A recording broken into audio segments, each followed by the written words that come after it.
అన్నం పెట్టదన్నట్టుగా కోరకపోతే దేవుడైనా కూడా వరం ఇవ్వడు అన్నట్టుగా పిటిషన్ వేయకపోతే న్యాయస్థానంలో మీరు నిలబడకపోతే న్యాయం కూడా దక్కే పరిస్థితి కూడా ఉండదు. కలియుగం అన్నది ఏమిటి అన్నది ఈ చంద్రబాబు నాయుడు గారి పరిపాలన చూస్తే ఈ 14 నెలల్లో ఓహో ఇదేనా కలియుగము అని చెప్పి అనిపించే పరిస్థితి ఎవరికైనా కూడా అనిపిస్తుంది. ఎందుకనంటే న్యాయం లేదు, ధర్మం లేదు. తమకు గిట్టని వాళ్ళు ఎవరైనా ఉంటే, తమకు నచ్చని వాళ్ళు ఎవరైనా ఉంటే, తమకు వ్యతిరేకంగా స్వరం వినిపించే వాళ్ళు ఎవరైనా ఉంటే తట్టుకునే పరిస్థితి లేదు, జీర్ణించుకునే పరిస్థితి లేదు.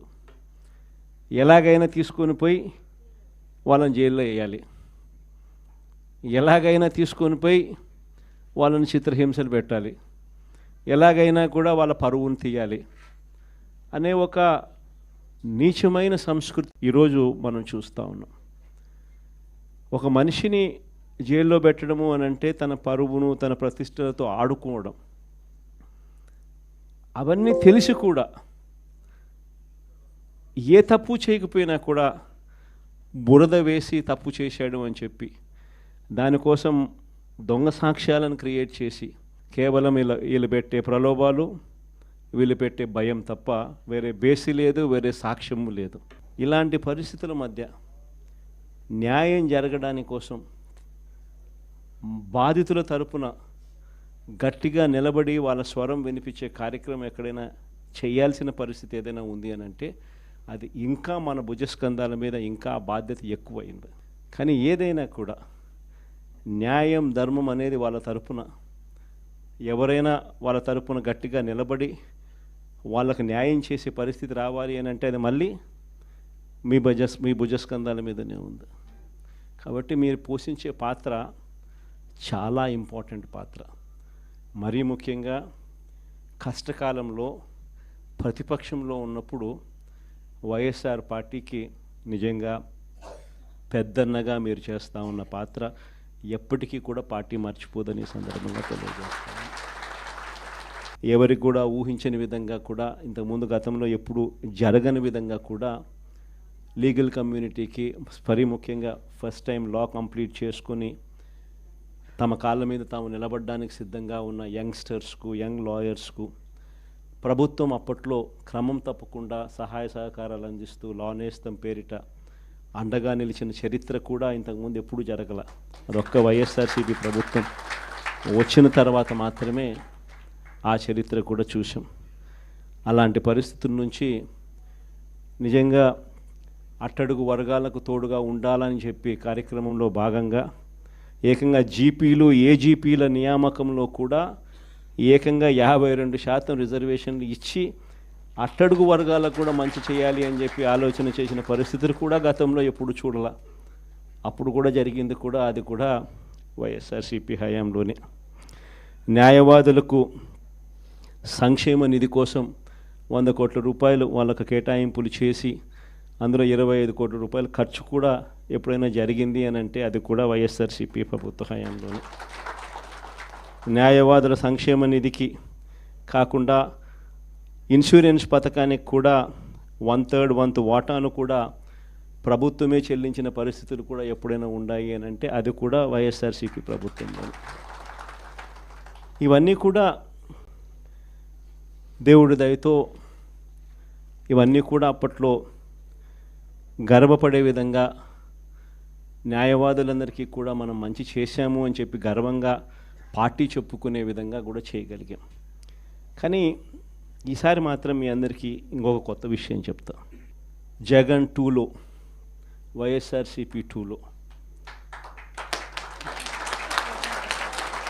చూస్తూ 1.5 సంవత్సరం అయిపోయింది. కళ్ళు మూసుకొని కళ్ళు తెరిచేసరికి ఆ మిగతా 3 ఏళ్ళు కూడా అయిపోతాయి. ఆ 3 ఏళ్ళు అయిపోయిన తర్వాత వచ్చేది మాత్రం ఈసారి ఖచ్చితంగా మన ప్రభుత్వమే వస్తుంది. ఎందుకనంటే ఇంతగా మోసాలు చేసిన పరిస్థితి, ఇంతగా అబద్ధాలు చెప్పిన పరిస్థితి బహుశా ఈ రాష్ట్ర చరిత్రలో ఎప్పుడు కూడా మనం చూసి ఉంటాం. చివరికి లాయర్లకు కూడా మోసం చేసిన పరిస్థితులు కూడా మనం చూస్తూనే ఉన్నాం. సూపర్ 6లు, సూపర్ 7లు అనేటి గాలికి ఎగిరిపోయినాయి. ఇంతకుముందు మన ప్రభుత్వ హయాంలో ఉన్న ప్రతి పథకం కూడా అన్ని రద్దయిపోయినాయి. వీళ్ళు చెప్పిన హామీలన్నీ కూడా మోసంగా మిగిలిపోయిన పరిస్థితుల మధ్య ఒకవైపున అన్ని అబద్ధాలు మోసాలుగా కనిపిస్తూ ఉన్న పరిస్థితులు ఒకవైపున ఉంటే, మరోవైపున వ్యవస్థలన్నీ కూడా పూర్తిగా దిగజారిపోయిన పరిస్థితులే కనిపిస్తూ ఉన్నాయి. చదువుల రంగం తీసుకున్న, పేదవాడి ఆరోగ్యానికి సంబంధించిన రంగం తీసుకున్న, వ్యవసాయ రంగం తీసుకున్న, లా అండ్ ఆర్డర్ తీసుకున్న, గవర్నెన్స్లో ట్రాన్స్పరెన్సీ తీసుకున్న, ఏ రంగాన్ని తీసుకున్నా కూడా అన్ని రకాలుగా తిరోగమనమే కనిపిస్తుంది తప్ప ఈ రాష్ట్ర ప్రభుత్వంలో ఎక్కడా కూడా పురోగతి, అభివృద్ధి అనేది ఎక్కడా కనిపించని పరిస్థితి. మరోవైపున విచ్చలవిడి కరప్షన్, ఎక్కడ చూసినా కానీ కరప్షన్ అనేది మామూలుగా లేని పరిస్థితిలో ఈరోజు చూస్తూ ఉన్నాం. ఎక్కడ నిలబడినా, ఏ గ్రామానికి వెళ్ళినా కూడా గ్రామంలో పక్కనే బెల్ట్ షాప్ కనిపిస్తుంది. విచ్చలవిడిగా బెల్ట్ షాపులు మన కళ్ళ ముందనే ఎంఆర్పి రేట్ కన్నా ఎక్కువ రేటుకి అమ్ముతూ ఉన్నారు. డైరెక్ట్గా ఎంఆర్పి రేట్ కన్నా ఎక్కువ అమ్ముతూ ఉన్న బెల్ట్ షాపులు ఎవరు నడపాలా అనేది ఆక్షన్లో పాడుతూ ఉన్నారు. ఆక్షన్లో 2 లక్షలు, 3 లక్షలు, 4 లక్షలు పాడినోనికి బెల్ట్ షాప్ ఇస్తూ ఉన్నారు. ఆ బెల్ట్ షాపు ఎంఆర్పి రేట్ కన్నా ఎక్కువ రేటు కళ్ళ ముందరనే అమ్ముతూ ఉన్నారు. అలా అమ్మిచ్చేది ఎవడు అని అంటే పోలీసులు దగ్గరుండి అమ్మిస్తూ ఉన్నారు. ఇది కరప్షన్ అన్నది కళ్ళ ముందనే కనిపిస్తూ ఉన్న కరప్షన్. ఎక్కడ చూసినా పర్మిట్ రూములు, ఇల్లీగల్ పర్మిట్ రూములు కనిపిస్తూ ఉన్నాయి. ఏ నియోజకవర్గం తీసుకున్నా కూడా ఇసుక అన్నది ఉచిత ఇసుక అంటున్నారు. ఉచిత ఇసుక ఎవరికి ఇస్తూ ఉన్నాడు అనేది దేవునికి ఎరక. కళ్ళ ఎదుటే కనిపిస్తూ ఉన్నది ఇసుకే మన ప్రభుత్వ హయాంలో కన్నా డబుల్ ది రేటుకి అమ్ముతూ ఉన్నారు. మన ప్రభుత్వ హయాంలో అన్న ఇసుకన్నా కనీసం సంవత్సరానికి 700 కోట్లు, 750 కోట్లు గవర్నమెంట్కి ఆదాయం వచ్చేది రాయల్టీ రూపేణ. ఇప్పుడు రాయల్టీ రాకపోగా ఇసుకేమో డబుల్ రేటుకి అమ్ముతూ ఉన్నారు. ఏ నియోజకవర్గం తీసుకున్నా కూడా పేకాట క్లబ్బులు దగ్గరుండి నడిపిస్తూ ఉన్నారు ఎమ్మెల్యేలు, క్యాండిడేట్లు. పోలీసులు దగ్గరుండి ఆ పేకాట క్లబ్బులకు ప్రొటెక్షన్ ఇస్తూ ఉన్నారు. ప్రతి పేకాట క్లబ్ నుంచి నీకింత నాకింత అని పంచుకుంటా ఉన్న కరెక్ట్. ఎన్ని కళ్ళ ముందరే కనిపిస్తూ ఉన్న కరప్షన్. నేనేం వెరైటీ అని చెప్పడం. కాంట్రాక్ట్లు ఇస్తే అమరావతి మామూలుగా 4,000, 4,500 రూపాయలు కడితే బ్రహ్మాండమైన హైదరాబాదు, బెంగళూరు లాంటి ప్లేస్లో కూడా 5 స్టార్ లాబీతో ఫ్లాట్లు నిర్మాణం 4,000, 4,500 రూపాయలు పెడితే బ్రహ్మాండంగా కడతారు. కాస్ట్ ఆఫ్ కన్స్ట్రక్షన్ 4,500 రూపీస్ దాటదు. అమరావతిలో కాస్ట్ ఆఫ్ కన్స్ట్రక్షన్ 10,000, 9,000. కళ్ళ ముందరనే మొబిలైజేషన్ అడ్వాన్స్. ఇంతకుముందు లేదు మొబిలైజేషన్ అడ్వాన్స్, ఇప్పుడు మొబిలైజేషన్ అడ్వాన్స్ ఇస్తున్నారు. అంటే పన్ను చేయక మునిపే 10% మొబిలైజేషన్ అడ్వాన్స్. మొబిలైజేషన్ అడ్వాన్స్ 10% ఇస్తున్నారు, అందులో 8% తీసుకుంటా ఉన్నారు. కళ్ళ ముందర కనిపిస్తూ ఉన్న కరప్షన్ ఇవన్నీ. పీపీఏలు ₹4.60. మన హయాంలో ₹2.49 మనం పీపీఏ చేస్తే నానా యాగి చేసినారు.